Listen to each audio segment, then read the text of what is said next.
ચલો તો આપણે આજે સ્વાધ્યાયના દાખલા ગણીશું, જેમાંના મોટાભાગના આપણે પ્રેક્ટિસમાં કરેલા જ છે.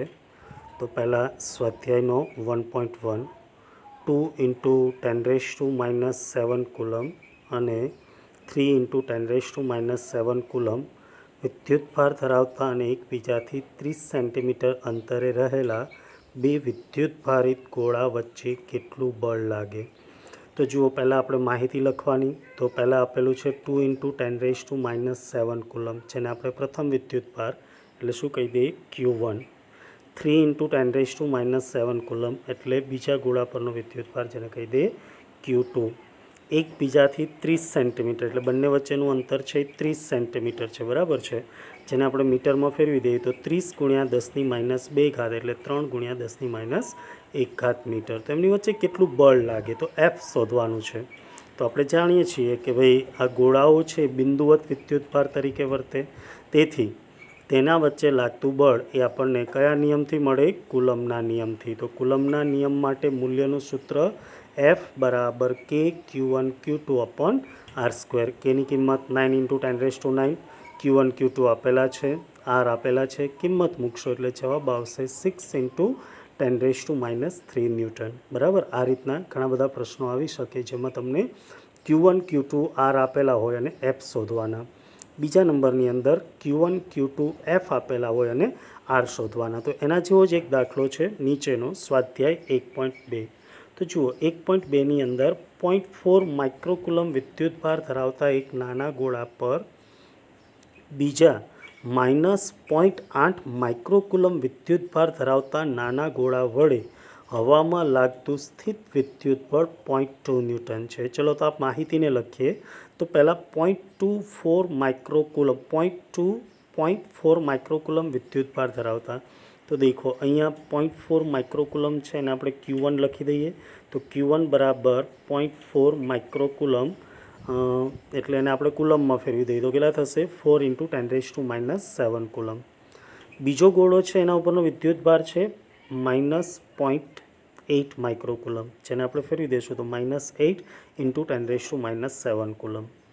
હવામાં લાગતું સ્થિત વિદ્યુતબળ 0.2 ન્યૂટન છે. તો દેખો, અહીંયા પહેલા ગોળા ઉપર એટલે કે 0.4 માઇક્રોકુલમ વિદ્યુતભાર ધરાવતા ગોળા પર બીજા ગોળા વડે એટલે કે 0.8 માઇક્રોકુલમ વિદ્યુતભાર ધરાવતા ગોળા વડે, તો આપણે જાણીએ છીએ જેના પર એ પહેલાં બળ છે એટલે F, પહેલા પર એટલે F1 અને બીજા વડે એટલે F2. તો અહીંયા શું આવશે, F12. તો F12 = 0.2 ન્યૂટન છે. તો એ બે વિદ્યુતભારો વચ્ચેનું અંતર કેટલું હશે, તો આપણે શું શોધવાનું છે, R. બીજું, બીજા ગોળા પર પ્રથમ ગોળાના લીધે લાગતું બળ કેટલું હશે. બીજા ગોળા પર એટલે પહેલાં, તો કોના પર, બીજા પર, એટલે શું આવે, F2. અને પ્રથમ ગોળાના લીધે એટલે F21. બરાબર. તો એકદમ સિમ્પલ દાખલો. ફરીથી આપણે એ જ વસ્તુ કુલમના નિયમ અનુસાર F = K Q1 Q2 / R². R શોધવાના છે તો Rને કરતા બનાવી દો. R² = K Q1 Q2 / F12 અથવા તો F. ચલો, કિંમત મૂકી દઈશું એટલે આવશે 144 × 10⁻⁴. હવે ખાસ યાદ રાખજો, વર્ગ હોય તો બેકી ઘાત જ રાખવાનું, જેથી આપણે વર્ગમૂળ લઈ શકીએ. તો 144નું વર્ગમૂળ શું થશે, 12, અને 10⁻⁴નું 10⁻², એટલે આન્સર આવશે 12 સેન્ટીમીટર. બરાબર છે. ચલો, બીની અંદર F21. તો હવે આપણે જાણીએ છીએ કે ભાઈ વિદ્યુત બળો એ પરસ્પર ક્રિયાગત હોય છે, એટલે જેટલું 1 પર 2 લગાડે એટલું જ બળ 2 પર 1 લગાડે. એટલે F12 = F21 હોવાથી F21 = કેટલા થશે, 0.2 ન્યૂટન. તો આ રીતે આપણે કુલમના નિયમ આધારિત દાખલા જે પ્રેક્ટિસમાં બી આપેલા અને તમે જાતે હવે ગણી શકો. નેક્સ્ટ આપણે જોઈએ 1.3. Ke²/Gmemp ગુણોત્તર પરિમાણ રહિત છે તેમ ચકાસો. તો આપણે ઉદાહરણની અંદર આ વસ્તુ ચકાસેલી જ હતી. ભૌતિક અચળાંકો ધરાવતા કોષ્ટકમાં જુઓ અને આ ગુણોત્તરનું મૂલ્ય શોધો. આ ગુણોત્તર શું સૂચવે છે? તો જુઓ, આપણે ઉદાહરણ 1.4માં જોઈ ગયા હતા કે Ke²/Gmemp જેની અંદર આપણને બે બળનો ગુણોત્તર હતો, વિદ્યુત બળ અને ગુરુત્વાકર્ષી બળ. હવે બે બળનું ગુણોત્તર હોય તો બંનેનું એકમ ન્યૂટન થાય, એટલે આપણે જાણીએ છીએ કે એ પરિમાણ રહિત અથવા તો એકમ રહિત થાય. એટલે ગુણોત્તર છે એ કેવો થશે? પરિમાણ રહિત.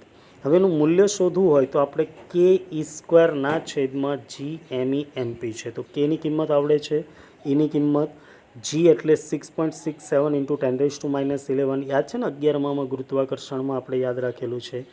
એમઈ એટલે 9.11 ગુણ્યા 10⁻31, એમપી એટલે 1.67 ઇન્ટુ 10⁻27.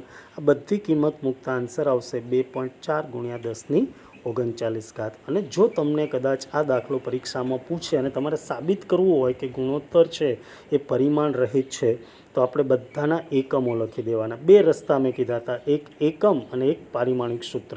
પણ જ્યારે મોટી રાશિઓ હોય ત્યારે એકમ લખવું સહેલું પડશે. તો પહેલાં કેનો એકમ શું થશે? ન્યૂટન ઇન્ટુ મીટર સ્ક્વેર પર કુલમ સ્ક્વેર. યાદ છે ને, એફ ઇક્વલ ટુ કે Q1 Q2 upon R square પરથી. ઈ સ્ક્વેર તો વિદ્યુત ભાર છે એટલે કુલમ સ્ક્વેર. નીચે જીનો એકમ ન્યૂટન ઇન્ટુ મીટર સ્ક્વેર પર કિલોગ્રામ સ્ક્વેર. એમપી એટલે કિલોગ્રામ અને એમઈનો પણ એકમ કિલોગ્રામ છે એટલે કિલોગ્રામ સ્ક્વેર. તો અહીંયા તમે જોઈ શકો કુલમ સ્ક્વેર ઉડી જશે, ન્યૂટન ઉડી જશે, બધું ઉડી જશે. એટલે આન્સર આવશે M0 L0 T0. તો આ સાબિત થઈ ગયું કે ભાઈ આ ગુણોત્તર છે કેવો છે? પરિમાણ રહિત છે. ચલો ત્યાર પછી 1.4 કે જેની અંદર આપણે જે થિયરીમાં ભણી ગયા એના વિશેનું છે. તો 1.4 એ પદાર્થનો વિદ્યુત ભાર ક્વોન્ટમિત થયેલો છે એ કથનનો અર્થ સમજાવો. તો દેખો અહીંયા જે તમને પ્રશ્ન પૂછ્યો છે કે વિદ્યુત ભાર છે ક્વોન્ટમિત થયેલો છે એવું આપણે સમજાવવાનું છે. તો આપણે થિયરીની અંદર જોઈ ગયા હતા કે ભાઈ કુદરતમાં મળી આવતા બધા જ વિદ્યુત ભારોનું મૂલ્ય જેને આપણે ક્યુ કહેતા હતા, જે કોના જેટલો હોય છે? એની જેટલો. એટલે ક્યુ ઇઝ ઇક્વલ ટુ એની. એટલે કે કોઈપણ વિદ્યુત ભારનું મૂલ્ય એ મૂળભૂત વિદ્યુત ભાર એટલે કે ઈ ઇલેક્ટ્રોનના મૂલ્યના પૂર્ણ ગુણાંકમાં હોય છે. આ થઈ ગયો એનો અર્થ. બી, સ્થૂળ એટલે કે મોટા માપક્રમ પર વિદ્યુત ભારો સાથે કામ કરતી વખતે આપણે વિદ્યુત ભારનું ક્વોન્ટમીકરણ શા માટે અવગણીએ છીએ? તો જુઓ, સ્થૂળ એટલે કે મોટું મૂલ્ય. તો જ્યારે કોઈ વિદ્યુત ભારનું મૂલ્ય મોટું હોય ત્યારે તેમાં રહેલા વિદ્યુત ભારિત કણોની સંખ્યા છે કેવી હોય છે? ખૂબ જ વધારે. જુઓ આપણે 1 માઇક્રોકુલમ, 1 કુલમ આ બધામાં સંખ્યા મેળવેલી. 1 કુલમમાં કેટલી હતી? 6.25 ગુણ્યા 10⁸. તો વિચારો આના કરતાં વધારે મૂલ્ય હોય તો એની અંદર કણોની સંખ્યા છે ખૂબ જ વધારે હોવાની. તો એની સરખામણીએ આપણે અહીંયા ક્વોન્ટમીકરણ છે એને અવગણી શકીએ. બરાબર.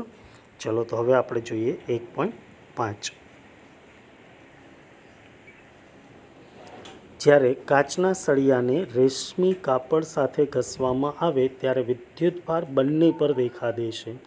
આવી ઘટના પદાર્થોની અન્ય જોડીઓ માટે પણ જણાય છે. વિદ્યુતભાર સંરક્ષણના નિયમ સાથે આ બાબત કેવી રીતે સુસંગત છે તે સમજાવો. તો દેખો આપણે જે થિયરીની અંદર જોઈ ગયા તે જ વસ્તુ આપી છે કે કાચનો સળિયો છે એને આપણે જ્યારે રેશમી કપડાં સાથે ઘસીશું તો કાચનો સળિયો છે એ અને રેશમી કાપડ એ શરૂઆતમાં કેવા હોય છે? વિદ્યુતભાર વિહીન. એટલે કે એમનો પ્રારંભિક વિદ્યુતભાર શૂન્ય હોય. હવે આપણે ઘસવાની પ્રક્રિયા કરીએ તો આપણે કીધું હતું ભાઈ સળિયો છે એ ઇલેક્ટ્રોન ગુમાવે એટલે કેવો બને? ધન વિદ્યુતભારિત. જ્યારે રેશમી કાપડ છે ઇલેક્ટ્રોન મેળવે એટલે કેવો બને છે? ઋણ વિદ્યુતભારિત. તો જુઓ અહીંયા જેટલો વિદ્યુતભાર સળિયો ગુમાવશે એટલો જ વિદ્યુતભાર કાપડ મેળવશે. આથી એમનો જો કુલ વિદ્યુતભાર લઈશું તો એ કેવો રહેશે? શૂન્ય. પ્રારંભમાં પણ શૂન્ય હતો, અંતમાં પણ શૂન્ય છે. આથી કહી શકાય કે આ ઘટના વિદ્યુતભાર સંરક્ષણના નિયમ સાથે કેવી છે? સુસંગત છે. બરાબર. નેક્સ્ટ સ્વાધ્યાયનો 1.6. 4 બિંદુવત વિદ્યુતભારો QA 2 microcoulomb, QB -5 microcoulomb, QC 2 microcoulomb, QD -5 microcoulomb. આ 4 વિદ્યુતભાર આપેલા છે. એક 10 સેમી બાજુવાળા ચોરસ. તો દેખો ચોરસ જે છે એની ચારે ચાર બાજુની લંબાઈ કેટલી થઈ જશે? 10 સેન્ટીમીટર. ABCDના શિરોબિંદુઓ પર અનુક્રમે રહેલા છે. એટલે A ઉપર, B ઉપર, C અને D એમ અનુક્રમે. ચોરસના કેન્દ્ર પર મૂકેલા, દેખો આ રીતના એક ચોરસ આપણે અહીંયા દોરી દીધેલો છે, અહીંયાનું કેન્દ્ર છે. 1 માઇક્રોકુલમ વિદ્યુત ભાર પર લાગતું બળ શોધો. તો સંપાતપણાના સિદ્ધાંત અનુસાર આપણે જાણીએ કે આ ચારે ચાર વિદ્યુત ભાર છે, અહીંયા બળ લગાડશે ક્યાં? કેન્દ્ર આગળ. તો આ ચારેય બળોની અંદર તમે ધ્યાનથી જોશો તો તમને ખબર પડશે કે QA અને QCના મૂલ્યો સમાન છે અને બંને ધન છે. તો બંને વડે લાગતા બળ સમાન હશે અને ધન છે એટલે આપણે જાણીએ છીએ બહાર જતી દિશામાં, એટલે બંને પરસ્પર કેવા થશે? વિરુદ્ધ. એવું ને એવું બી અને ડીમાં તમે જુઓ તો બંને માઇનસ છે એટલે અંદર જતી દિશામાં, બરાબર. તો અહીંયા તમે જોઈ શકો FA is equal to minus FC અને FB is equal to minus FD, એટલે કે બંનેના મૂલ્યો સમાન અને દિશા વિરુદ્ધ છે. આથી આપણે અહીંયા O આગળ પરિણામી બળ શોધીએ તો ચારેય બળોનો સરવાળો થશે અને ચારેય બળોનો સરવાળો કરીએ તો પરિણામી બળ કેવું થઈ જાય? 0. બરાબર છે. ચલો તો નેક્સ્ટ આપણે જોઈએ 1.7.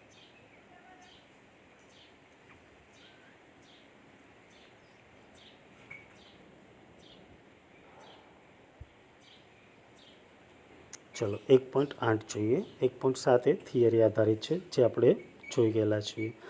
1.8માં જુઓ, બે બિંદુવત વિદ્યુત ભારો QA બરાબર 3 માઇક્રોકુલમ, QB બરાબર -3 માઇક્રોકુલમ એકબીજાથી શૂન્યાવકાશમાં 20 સેન્ટીમીટર દૂર, જુઓ 20 સેન્ટીમીટર દૂર મૂકેલા છે. તો એ બે વિદ્યુત ભારોને જોડતી રેખાના મધ્ય બિંદુ આગળ વિદ્યુત ક્ષેત્ર કેટલું હશે? અને બી 1.5 ગુણ્યા 10⁻⁹ કુલમ માન ધરાવતો એક ઋણ પરીક્ષણ વિદ્યુત ભાર આ બિંદુએ મૂકવામાં આવે તો તેના પર લાગતું બળ કેટલું હશે? તો જુઓ તમને પહેલાં શું આપેલું છે? બે વિદ્યુત ભાર આપેલા છે QA અને QB. એમની વચ્ચેનું અંતર આપેલું છે 20, જેને આપણે આકૃતિમાં દોરીએ તો આ પ્રમાણે અહીંયા QA છે, અહીંયા QB છે અને બંને વચ્ચેનું અંતર કેટલું છે? 20 છે. QA ધન છે અને QB ઋણ છે. તેથી જો વિદ્યુત ક્ષેત્રની દિશા લઈએ તો આ ધન એટલે બહાર જતી દિશામાં અને આ ઋણ એટલે અંદર જતી દિશામાં, એટલે કે બંને એક જ દિશામાં થશે. તો પહેલા પ્રશ્નમાં તમને કીધું કે O આગળ વિદ્યુત ક્ષેત્ર કેટલું હશે? તો આપણે જાણીએ બંને એક જ દિશામાં છે એટલે બંનેનો સરવાળો તો EA પ્લસ EB, પરંતુ બંનેના મૂલ્યો સમાન હોય એટલે એને 2EA અથવા તો 2EB લખી શકાય. બંનેનું મૂલ્ય કેટલું થશે? તો કે KQ/R², એટલે 2KQ/R². તો કિંમત મૂકી દઈશું એટલે આન્સર આવશે. જો એને સદિશ સ્વરૂપે લખવું હોય તો આપણે જાણીએ એની દિશા, તો એની દિશા કઈ હશે? તો કે ધનથી ઋણ તરફ, એટલે કે QA થી QB તરફ, બરાબર. કારણ કે ધનમાંથી બહાર નીકળે અને ઋણમાં અંદર જતી દિશામાં વિદ્યુત ક્ષેત્ર હોય છે.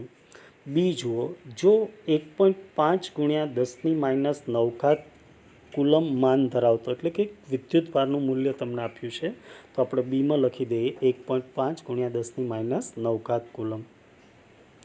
તેના પર લાગતું બળ કેટલું હશે? તો F શોધવાનું છે. તો જુઓ આપણે કીધેલું કે જ્યારે કોઈ વિદ્યુત ક્ષેત્રમાં Q જેટલો વિદ્યુત ભાર દાખલ થાય તો એના પર લાગતું બળ F ઇક્વલ ટુ QE.